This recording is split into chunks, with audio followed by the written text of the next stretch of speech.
करी अखिया से का दिहल जादूगरी, दिल भइल बा बेकाबू त हम का करी। करी अखिया से का दिहल जादूगरी, दिल भइल बा बेकाबू त हम का करी।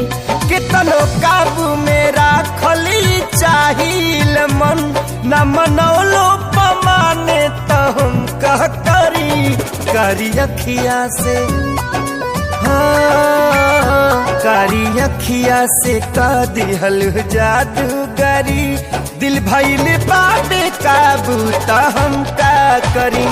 कारी अखिया से का दिहल जादूगरी, दिल भइल बा बेकाबू त हम का करी।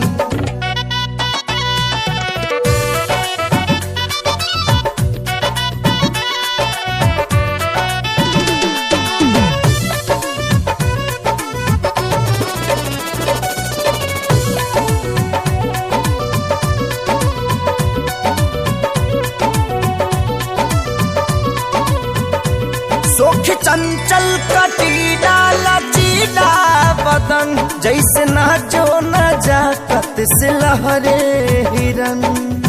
भंवरा बनके तू रूपवा चुरा लेला, प्यार के ककहरा बढ़ा देला।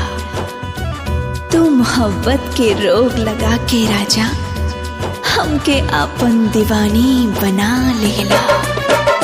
तोरी अलहड़ी जवानी के अंगड़ाई पर, मन लुटा देहनी चेहरा के सुघराई पर।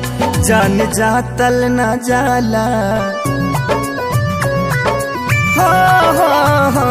जान जातल न जाला, जवानी के क्षण खुशबू निकली त दिल तक पहुँचबे करी। कारी अखिया से का दिहल जादूगरी, दिल भइल बा बेकाबू त हम का करी।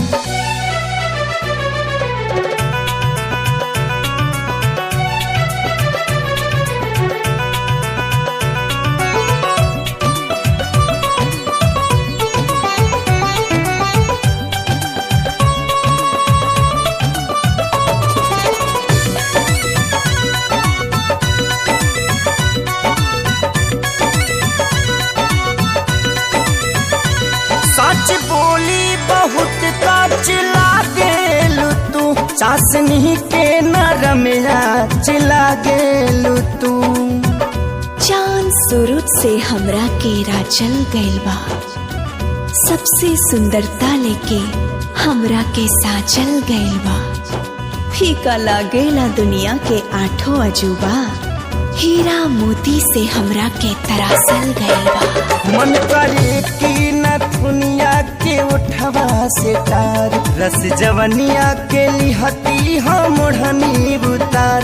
होश बेहोश बेहोश बेहोश होश बेहोश मदहोश पागल मन, जुड़ गइल बाटे जियारा त हम का करी।